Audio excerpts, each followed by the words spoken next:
pada hari ini Tuhan, kami berdoa supaya Tuhan saja mempersiapkan setiap hati kami masing-masing di sini. Tuhan saja yang menanam firman Tuhan di dalam hati kami, dan juga supaya iman ini bisa bertumbuh dan juga berbuah. Kami mau menyerahkan khotbah pada hari ini hanya di dalam tangan Tuhan. Dalam nama Tuhan Yesus kami sudah berdoa. Amin. Oke, jadi untuk hari ini kita mau membahas sesuatu yang sebenarnya penting sekali. Jadi pertanyaannya adalah, kenapa kalian semua di sini sekarang? Untuk apa? Untuk membahas kebaikan Tuhan. Oh, bagus sekali ya. Sebenarnya jawabannya sangat bagus. Oke lah, boleh pulang sekarang. Desi aja. Ya. Kita semua di sini pada hari ini karena kita mau datang ke hadapan Tuhan untuk beribadah. Ya. Kenapa kita beribadah? Kenapa? Untuk membalas kebaikan Tuhan. Ya benar juga, tapi juga ada alasan-alasan lain kenapa kita beribadah. Ya, di dalam Alkitab kita disuruh supaya kita menjadi satu dan beribadah bersama. Ya. Dan itu sebuah yang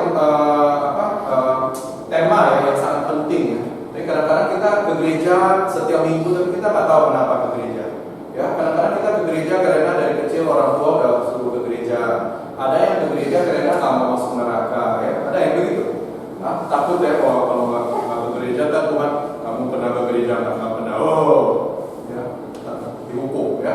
Jadi banyak juga alasan-alasan kenapa kita ke gereja. Dan hari ini kan kita mau membahas sebuah tema adalah mengenai ibadah. Jadi tema saya hari ini adalah arti ibadah yang sejati. Ya. Dan kita bisa tanamkan ini di hati ya. Jadi ini hari ini dari Matius pasal 13 ayat 44 sampai 46. Oke, mari kita membacanya bersama. Oke. Jadi 1, 2, 3. Al itu seumpama harta yang terpendam di ladang yang ditemukan orang, lalu dipendamnya lagi.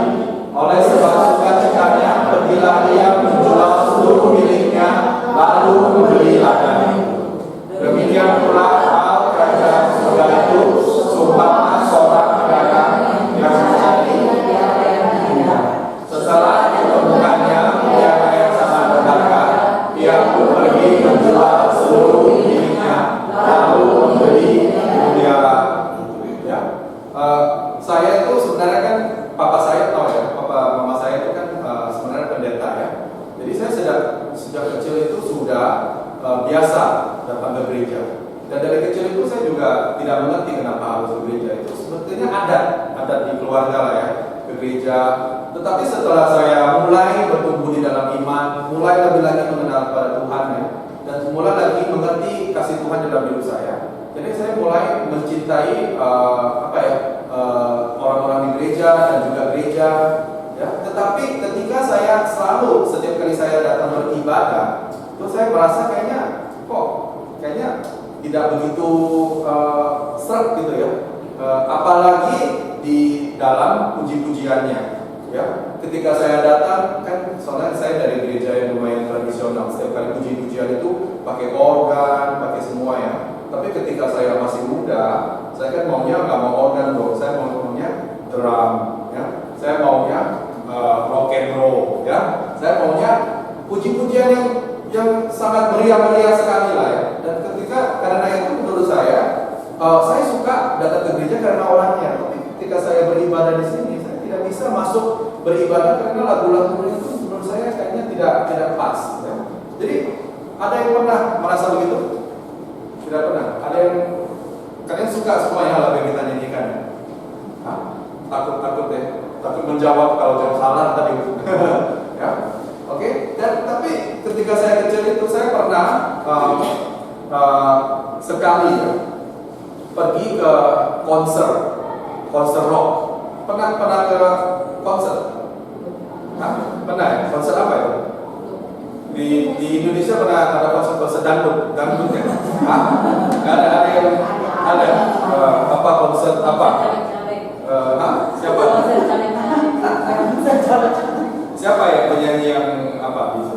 Konser apa gitu? Kalau di kampung konser calon legislatif. Oh, itu mah politik. Oh, diundang artisnya. Oh, supaya bisa ini pilih calon gitu ya. Oh, iya. Jadi itu konsep untuk tujuan yang salah juga gitu ya. Ya, oke. Jadi ketika saya masih pemain muda, saya pernah pergi ke konser ya. Kalau kalian pergi ke konser, itu suasananya berbeda loh sama di gereja loh ya. Di gereja kan pada semuanya diam-diam. Kalau nyanyi kadang-kadang kita nggak tahu lagunya apa, kata pasal. Tapi kalau di konser kita, wow, kayaknya itu sekali ya. Jadi saya pernah ke konser dan saya suka dengan tim ini ya, namanya U2. Oke, U2 ya. Jadi kan di saya pernah waktu di Amerika, saya pernah ke konsernya mereka. Ya. Jadi konser itu besar sekali, 30.000 orang. Ya. Jadi ketika saya menyanyi itu kayaknya wah enak sekali ya, nggak ada yang mau pulang, semuanya mau di situ terus nyanyi setiap malam. Ya. Jadi ketika saya berpikir ketika waktu itu saya adalah seorang Kristen, tapi Kristen yang belum dewasa ya. Jadi ketika saya berpikir ya, terus saya bandingkan konser dengan ke gereja, kok beda ya? Tapi kita sama aja kan, namanya memuji, namanya menyanyi, tapi kenapa perasaannya beda? Ya, jadi saya waktu itu punya pertanyaan, ya. Jadi yang pertanyaan yang saya tanya adalah mengapa ibadah di gereja tidak bisa seperti konser? Nah, karena kalau kita mencintai Tuhan, kita mau dong, ya. Kita mau menyanyi dengan apa semuanya, ya. Kita maunya wah meriah, kita maunya ya terus-terusan. Tetapi kenapa tidak seperti begitu ya kalau di ibadah di gereja ya? Dan juga saya juga bertanya, apakah ibadah seharusnya seperti konser? Apakah ibadah seharusnya seperti konser? Beda. Apa bedanya? Kenapa? Tetapi sekarang juga banyak juga ya gereja-gereja yang ibadahnya seperti konser, ya. Dan saya bukannya bilang tidak boleh, memang oke kalau kalian mau ya, kalian bisa juga ya. Dan tidak salah juga ya. Tetapi apakah ibadah harus seperti konser? Tidak, ya, tidak. Dan pertanyaan yang terakhir yang saya adalah seperti apakah seharusnya ibadah itu seperti apa? Seharusnya ibadah yang murni di mana Tuhan, yang suci di mana Tuhan. Apakah seperti apa? Oke? Dan inilah pertanyaan-pertanyaan yang harus kita renungkan. Kenapa kita di sini? Apakah untuk nyanyi karena lagunya bagus? Ataukah kalian di sini karena khotbahnya bagus? Tapi khotbahnya juga kadang-kadang kita tidak khotbah setiap kali ya. Tapi kalau tidak, kenapa di sini? Mendingan di Paya, ya kan? Mendingan apa? Makan apa gitu? Apa sih yang enak sekarang? STL udah ada ya? Cerita ya? Ada. Ya, mendingan tidak usah ke gereja. Tetapi kenapa kita di sini? Itu sesuatu yang penting. Dan kita akan melihat arti ibadah yang sebenarnya. Dan saya akan memakai suatu definisi ibadah ya, yang kelihatannya mungkin agak rumit, tapi kita satu persatu ya. Dan ini adalah seseorang yang namanya William Temple, namanya dia itu William Temple ya. Dan dia bilang begitu, karena ibadah adalah penyerahan seluruh naluri kita. Nah, pernah nggak berpikir begitu? Ketika kita datang, kita menyerahkan seluruh naluri ya kepada Tuhan. Jadi kita berserah kepada Tuhan. Tuhan, saya di sini karena kamu ada di sini. Saya di sini karena rohmu ada di sini. Karena kamu ada di sini, tempat ini bukan hanya tempat biasa, bukan hanya tempat duduk, tapi tempat yang suci. Karena Tuhan adalah Tuhan yang suci dan Tuhan ada di sini, Tuhan yang suci itu. Dan karena itu, ya kita mau menyerahkan semuanya yang ada di dalam kita ini kepada Tuhan. Bukan saja secara jasmani kita menyerahkan. Jadi kita duduk di sini, tapi pikiran kita atau kemana? Ya bukan begitu ke semuanya. Jadi dia adalah penyerahan seluruh naluri kita kepada Tuhan. Dia adalah penghidupan hati nurani oleh kekudusannya. Ya, jadi kita tidak datang, hati kita, yang bebal ini, yang kotor ini, yang berdosa ini, makanya tadi Ibu Lini, setiap kita datang, kita harus tahu di sini ada penyertaan Tuhan. Tuhan ada di sini, Roh Kudus ada di sini. Dan Roh Kudus itu adalah Roh Kudus yang suci. Ya, kalian kan tahu ya cerita-cerita di Perjanjian Lama ketika Musa melihat Tuhan, tahu cerita itu, melihat ada tanaman yang dibakar tapi tidak dibakar hangus. Ya, apa yang dibilang Tuhan kepada Musa? Tanggalkan kasutmu, dia bilang. Oke, buka kasutmu karena tempat ini adalah tempat yang suci. Jadi sekarang tempat yang suci itu di mana? Jadi sekarang tempat yang suci itu di mana? Dia di gereja. Ya, ini adalah tempat suci. Dan karena itu penghidupan hati nurani kita. Hati nurani kita mau serahkan juga. Pemberian nutrisi pikiran dengan kebenaran. Oke, jadi ketika di gereja itu ada firman Tuhan. Firman Tuhan itu adalah kebenaran. Bukan kata pendeta, tetapi kata Tuhan melalui pendeta. Ingat? Ya. Jadi karena itu firman Tuhan itu adalah kebenaran yang menusuk di dalam hati kita, dan karena itu kita seperti dikasih makan. Ya, tapi bukan makanan jasmani, tapi makanan rohani. Oke, nutrisi pikiran dengan kebenarannya, pemurnian imajinasi oleh keindahannya. Oke, pembukaan hati kepada kasihnya, penyerahan kehendak kepada tujuannya. Oke, jadi kalau kalian melihat definisi dari ibadah ini, apa yang dibilang? Oke, artinya apa ya? Artinya ini, satu, ibadah adalah penyerahan seluruh naluri kita, hati naluri, pikiran, imajinasi, kehendak kita. Berarti semuanya lah, tidak ada lagi, ya, tidak ada lagi yang kita simpan ketika kita datang di sini. Oke, tidak ada lagi yang namanya, oke, kita mungkin tubuh kita di sini, tapi hati kita tidak ada. Oke, jadi ibadah adalah penyerahan semuanya dari diri kita kepada Tuhan. Jadi pada hari ini ketika kamu di sini, itu yang Tuhan mau dari semua orang di sini. Ketika kamu masuk, berapa kecil pun kita, oke, biarpun kita kadang-kadang tidak ada pianis atau ada pianis, ini masih rumah Tuhan. Ya, dan karena itu Roh Kudus berada di sini. Dan apa yang diinginkan Roh Kudus dari setiap kita, bukan hanya untuk kamu duduk di sini aja, bukan hanya supaya kamu bisa persembahan aja. Enggak kan? Emang Tuhan mau apa? Uangmu, kehadiranmu, tapi tidak pikiranmu. Tuhan mau semuanya. Karena Tuhan telah memberikan semuanya kepada kita. Ya? Tuhan telah menyerahkan anak yang tunggal di kayu salib untuk kita, supaya kita mempunyai hidup yang berkelimpahan, ya kan? Kalian tahu kan itu? Dan karena itu ketika kita datang sebagai seorang yang mencintai kalian, Tuhan bilang, seperti apa yang saya kasih kepadamu semuanya, kamu juga datang mengasihi semuanya kepada kita. Dan karena itu penting sekali kalau di gereja, ya, kalian harus tahu kenapa saya di sini. Jangan lupa, jangan dipaksa juga ya. Ya, tapi kalian harus mengerti, saya di sini ini bukan cuma untuk saya sendiri. Saya di sini satu aja tujuannya, untuk Tuhan. Dan saya mau menyerahkannya semuanya pada Tuhan. Jadi penyerahan semuanya dari kita kepada Tuhan ya. Jadi ibadah itu yang kedua juga melampaui kebaktian hari Minggu. Itu sebenarnya ibadah.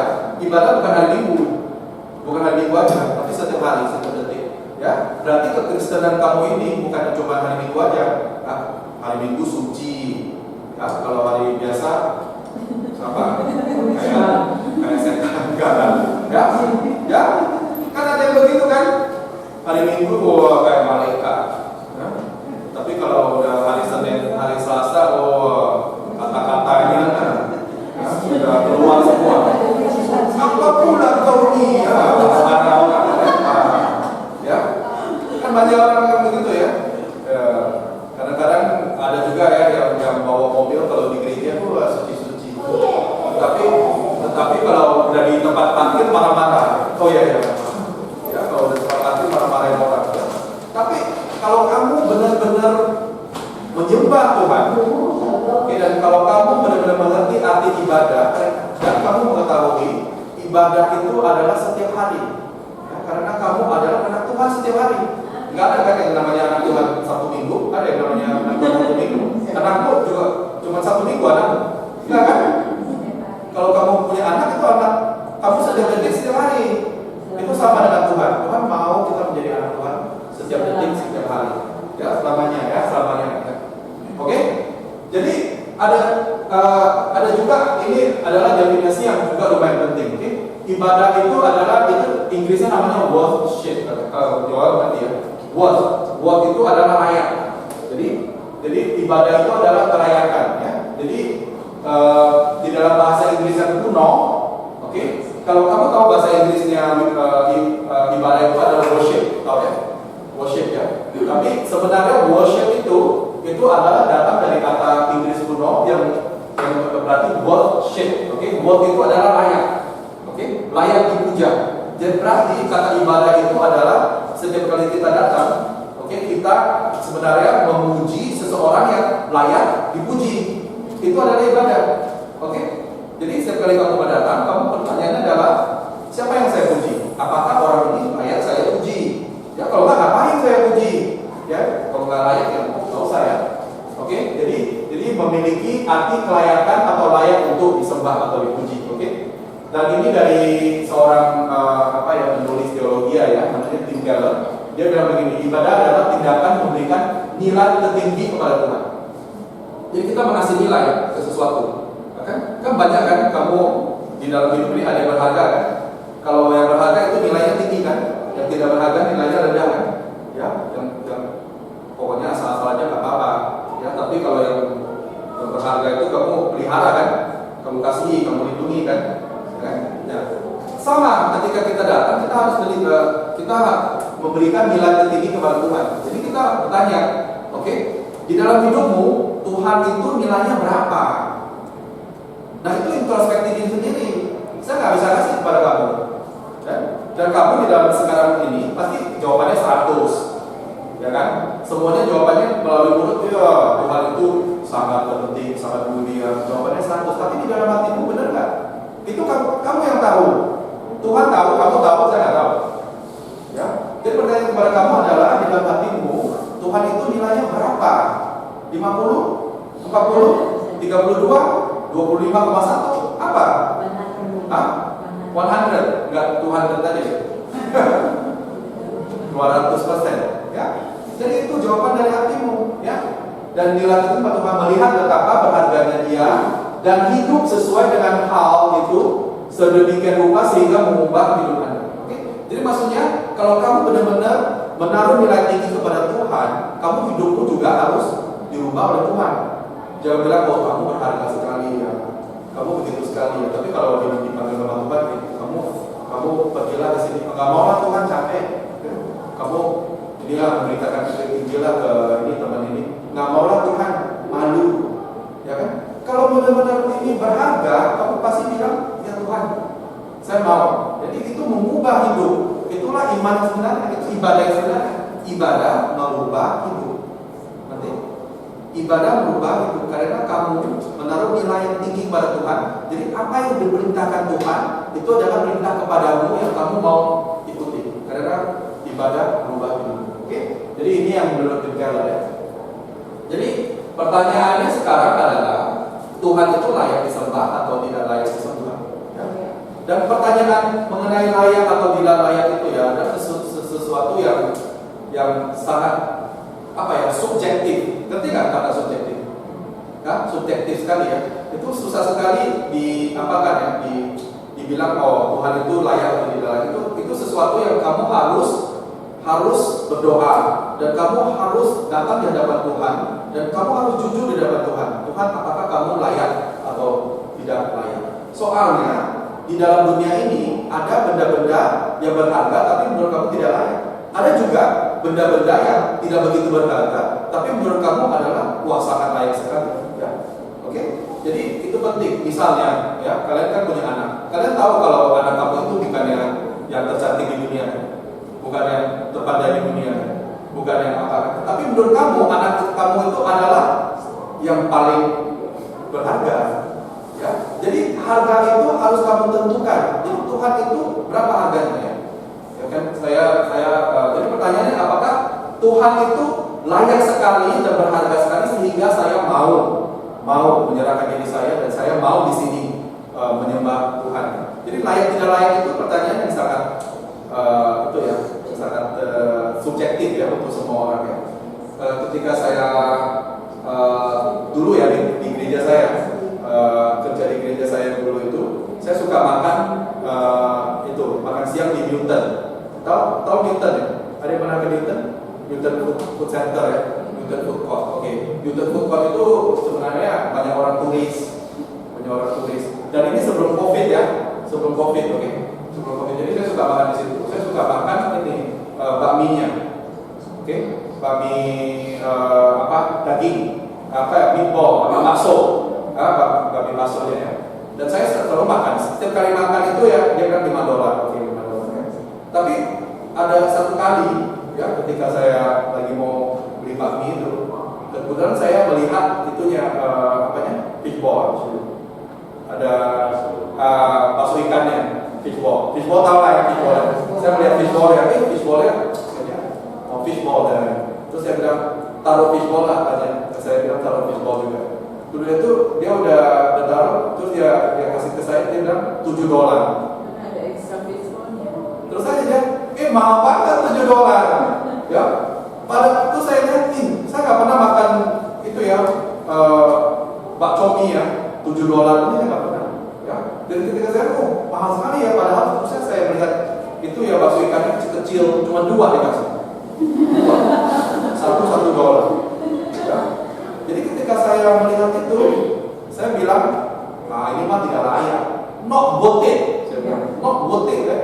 Ini nggak seharusnya dia itu. Jadi pertanyaan begini, apakah saya nggak ada uang untuk bayar ini $2 ini?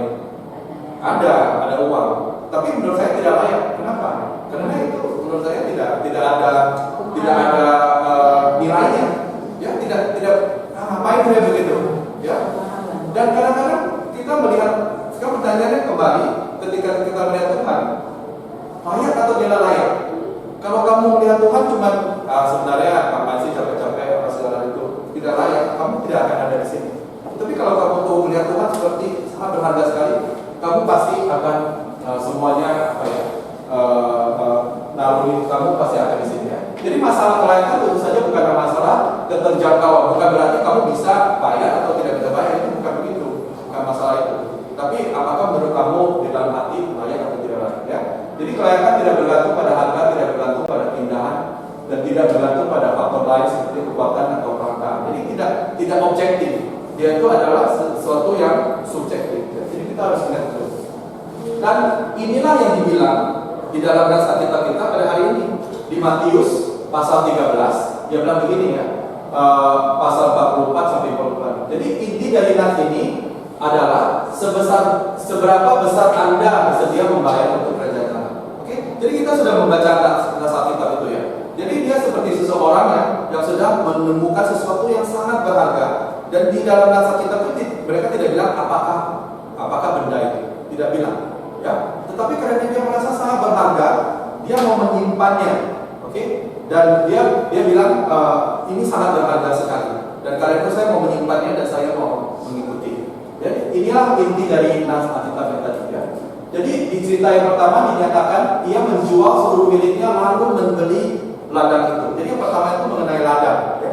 Jadi ladang itu di situ, dan dia bilang saya ladang ini adalah sesuatu yang sangat layak dan sangat penting. Berapa layaknya? Dia menjual semuanya ya, untuk memilikinya. Ya? Dan cerita yang kedua juga sama, di mana orang itu menjual seluruh miliknya lalu membeli mutiara. Jadi pertanyaannya kepada kita hari ini adalah seberapa layaknya Tuhan di dalam hidup kamu pada hari ini. Apakah kamu bisa seperti orang ini ketika kamu mendapatkan Tuhan di dalam hidupmu, kamu menerima Yesus di dalam hidupmu, kamu bilang Tuhan ini sangat layak sekali ya, Tuhan ini sangat berharga sekali, dan karena itu saya rela menjual semuanya untuk mengikuti Tuhan. Okay? Saya tidak bilang jual rumahmu sekarang, saya nggak bilang begitu ya. Tetapi itu adalah ekspresi hati. Ya, ketika saya bilang Tuhan tidak ada lagi yang berharga di dalam hidup ini, tidak ada lagi. Karena itu saya rela melepaskan semuanya untuk mendapatkan ini. Inilah nasib kita ini. Ketika dia menemukan sesuatu yang berharga, dia bilang saya tidak ada lagi yang lebih berharga. Saya akan menjual semuanya supaya saya mendapatkan ini. Dan itu sesuatu yang sangat penting di dalam hidup kita, dan kita harus datang kepada Tuhan dan bilang, Tuhan, apakah saya rela untuk mengikuti Tuhan, dan tidak ada yang di dalam dunia ini yang lebih penting daripada Yesus Kristus. Oke? Setuju? Setuju. Amin. Amin. Amin. Benar atau tidak? Harta bendamu rela dilepas untuk mengikuti Tuhan Yesus? Tidak semuanya. Sekarang lebih susah lagi ya, pertanyaan lebih susah lagi ya. Lebih susah lagi ya. Keluarga kamu rela dilepas untuk mengikuti Yesus? Itu sebenarnya minta Yesus kepada anak muda yang mau mengikuti Yesus. Ya, dia bilang kamu mau ikut saya. Apakah kamu rela melepaskan ini untuk mengikuti saya? Itu adalah Dan orang-orang muda itu dia bilang itu adalah lagunya. ada lagunya. Saya mau. Bukan. Oh. Jangan jual Yesus. Jangan jual Yesus. Ya. Anakmu rela? Desi langsung. Oke. Saya bukannya cuma asal-asal ngobrol ya. Ingat cerita Ishak, Abraham. Apa yang dibilang Tuhan kepada Abraham? Persembahkan anak untuk saya. Ya. Jadi kamu juga bilang, oh ya Tuhan kamu sangat berharga saya, tapi kamu tidak pernah pikir apa artinya itu. Artinya inilah Tuhan bilang, apakah kamu berani melepaskan semuanya? Tuhan. Kalau menurut kamu saya itu layak, kamu pasti akan bisa ya. Dan itulah ya yang diceritakan di dalam sini. Karena itu ketika kita beribadah datang kepada Tuhan, kita itu bilang, Yesus kamu ini layak untuk dipuji. Ya. Tidak peduli apa yang akan terjadi, khotbahnya mungkin agak bosen lah, oke, lagunya mungkin agak gini lah. Karena saya tidak datang untuk lagu, saya tidak datang untuk khotbah, biarpun khotbah itu akan menanamkan firman Tuhan. Saya juga tidak datang, oke, yang pertama ya, untuk teman-teman. Saya bukannya bilang teman-teman tidak penting, tapi saya datang dengan satu tujuan, kamu, karena kamu layak dipuji. Dan itulah ibadah yang kita di sini ya. Oke, jadi berapa harga yang rela kita bayar untuk Kristus? Apakah kita rela menjual segalanya untuk kita miliki terhadap Kristus? Ya. Jadi itu pertanyaan yang kita harus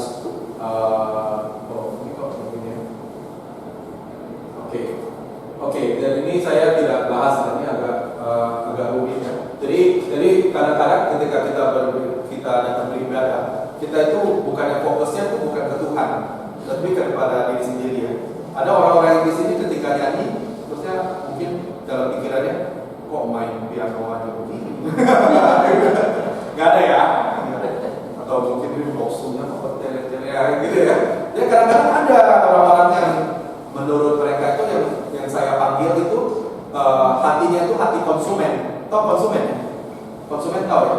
Hatinya untuk seperti yang pokoknya kalau saya tidak enak di sini saya pergi ke tempat lain gitu ya. Ada orang yang ke gereja begitu, datang-datang dia cek-cek, ini aslinya kurang dingin ya. Kok apa kebaktiannya di tenda, semuanya yang apa ya. Jadi dia cek ya. Jadi karena itu orang yang datang itu bukan untuk Tuhan. Itu orang datang itu untuk diri sendiri itu. Dia datang cek. Kalau saya senang saya dengar. Kalau nggak saya senang saya ke tempat lain. Yang itu namanya konsumen. Ya, konsumen. Jadi kita kadang-kadang kita begini. Nah, dan karena itu kita merasa sangat berhak gitu ya. Oke. Jadi arti ibadah yang sejati saya sudah bilang. Jadi ibadah bukanlah tentang diri kita sendiri, melainkan tentang Tuhan. Oke. Kita perlu sadar akan Tuhan dan bukan sadar akan diri sendiri dalam ibadah. Oke. Jadi ketika kita di sini, janganlah terlalu sadar untuk diri kamu sendiri. Janganlah setiap kali kok saya lapar ya. Kok saya ini udah berapa kok. Selama ya. Tetapi kalian sadarlah akan Tuhan. Ya. Kalau Tuhan itu mengasihi kamu, kalau Tuhan itu ada di sini, kalau Tuhan itu mau mendengar kamu, dan kalau kita semua juga mau mendengar dari Tuhan. Tapi kadang-kadang kita tidak bisa mendengar dari Tuhan, karena kita ribut di dalam. Ya, banyak sekali kan suara-suara apalah inilah itulah. Ya. Jadi kita begini manusia. Dan karena itu ketika kita datang, kita cuma perlu sadar untuk satu orang, Tuhan, tidak ada lagi. Oke? Jadi C.S. Lewis pernah bilang begitu, ibadah gereja yang sempurna adalah ibadah yang hampir tidak kita sadari. Ya, karena perhatian kita akan tertuju pada Tuhan.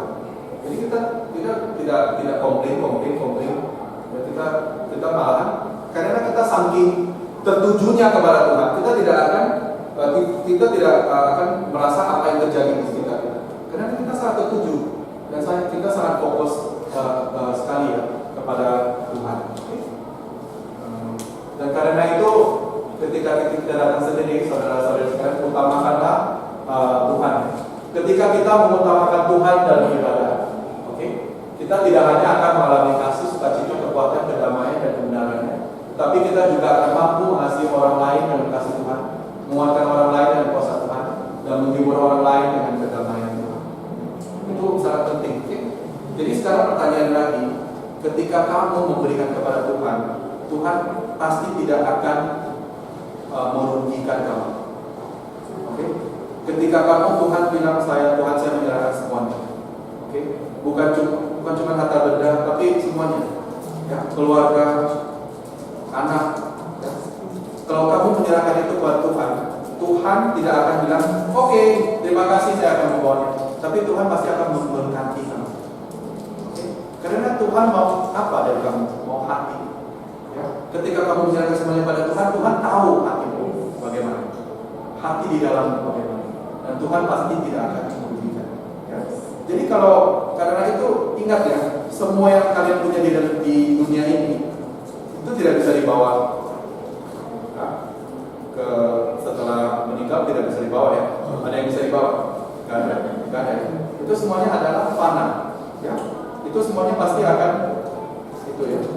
Yang bisa kalian teruskan itu adalah iman di dalam Tuhan. Ya, karena kamu akan selama-lamanya di surga dengan Tuhan.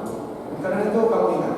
Dan ketika kita mementingkan Tuhan, itu yang terlebih dahulu, Tuhan pasti akan menggunakan itu untuk memberkati kita lebih banyak lagi. Ingat cerita di dalam Alkitab itu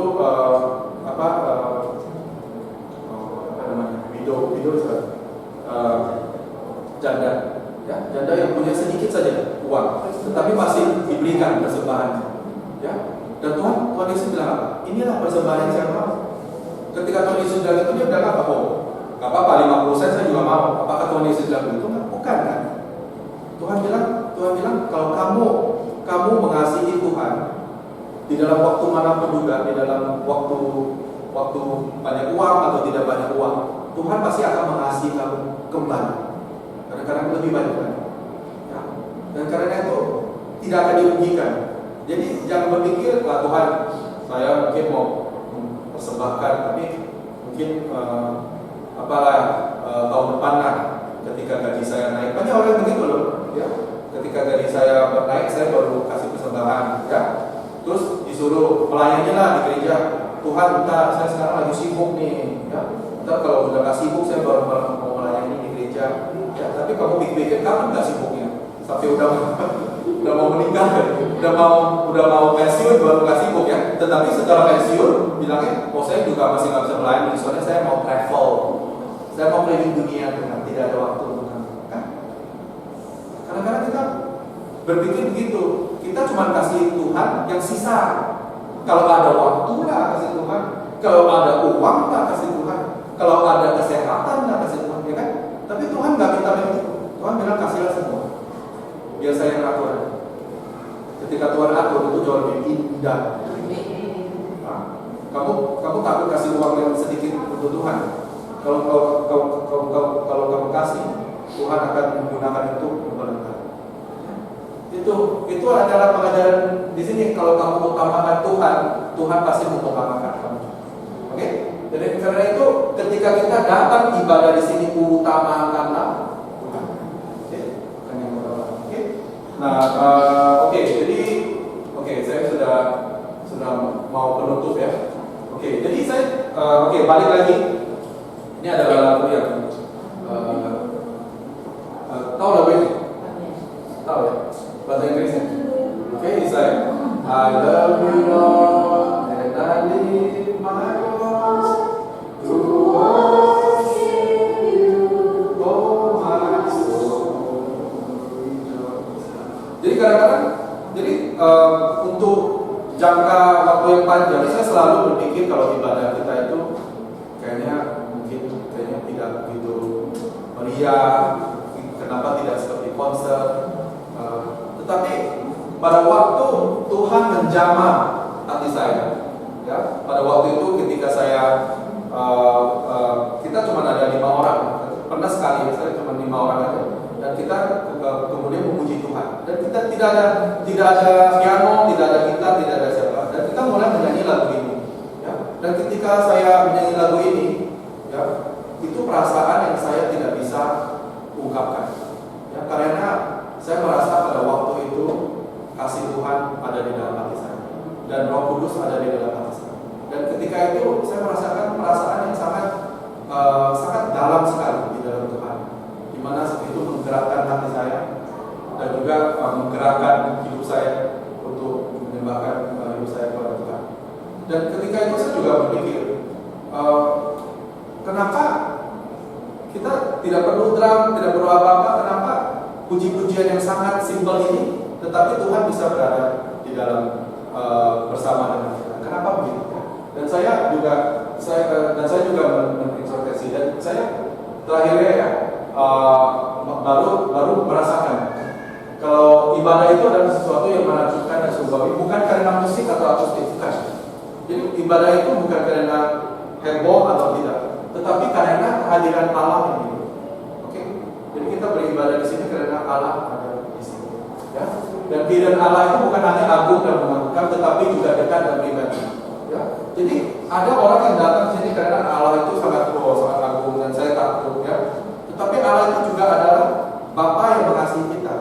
Ya, jadi ketika kita datang ke sini, ya, kiranya kita juga mengalami kasih Allah sebagai Bapa surgawi yang mengasihi setiap kami.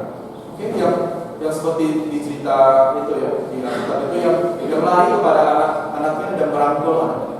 Itulah Allah Bapa kita yang di surga itu, ya. Dan Dia adalah Bapa surgawi yang penuh dengan harapan, menantikan kita kembali kepadanya. Dia adalah Bapa kita dan kita juga anaknya.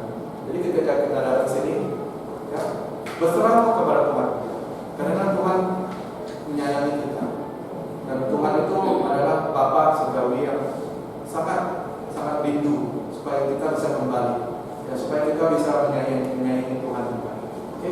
Dan karena itu ibadah bukanlah sesuatu transaksi, tapi ibadah adalah sesuatu relasi. Ya.